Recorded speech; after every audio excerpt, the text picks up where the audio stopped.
조금 전 보도에서 보셨지만 현대 아울렛 화재 당시 스프링클러를 작동시키는 화재 수신기가 꺼져 있어 화재를 감지했음에도 골든타임을 놓쳤습니다. 누가 도대체 왜 껐는지 경찰이 수사 중인데 현대백화점 본사 관계자 등을 추가 입건하기로 하는 등 수사를 확대하고 있습니다. 계속해서 양정진 기자의 보도입니다.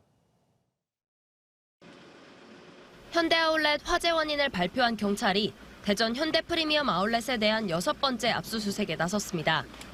경찰은 지난 9월에도 소방설비와 안전관리 등 상자 10개 분량의 서류와 컴퓨터 하드디스크 등을 확보했지만 현대아울렛 측이 화재와 관련해 제출하지 않은 자료가 상당수 남아있다고 판단했기 때문입니다.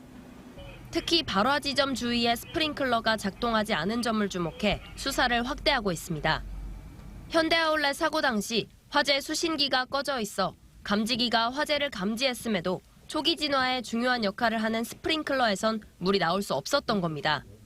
다만 불이 난 뒤 누군가 수신기를 켜 스프링클러는 뒤늦게 작동했는데 이미 골든타임이 지난 뒤 발화 지점과 떨어진 다른 곳에서만 일부 작동한 것으로 나타났습니다. 수신기와 기능이 연결된 방화 셔터 역시 일부만 작동했습니다. 화재 수신기는 화재 전날에도 꺼져 있었던 게 확인됐는데 언제부터 꺼져 있었는지는 밝혀지지 않았습니다. 경찰은 소방설비 오작동 우려 때문에 꺼놨을 가능성에 대해 조사하고 있습니다.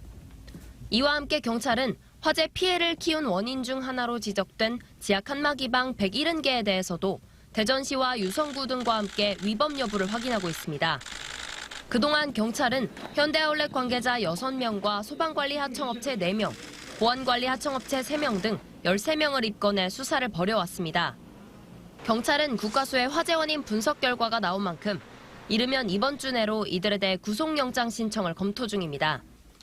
이와 함께 현대백화점 본사에 대해서도 혐의를 확인해 추가 입건할 방침입니다.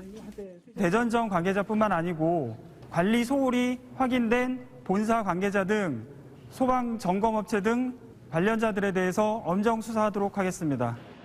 한편 지난 10월 말 김영종 현대백화점 사장과 방제시설 하청업체 대표 등 3명을 중대재해처벌법 위반 혐의로 입건해 조사하고 있는 노동청도 국과수 감식 결과를 바탕으로 수사를 이어나갈 예정입니다. TJB 양정진입니다.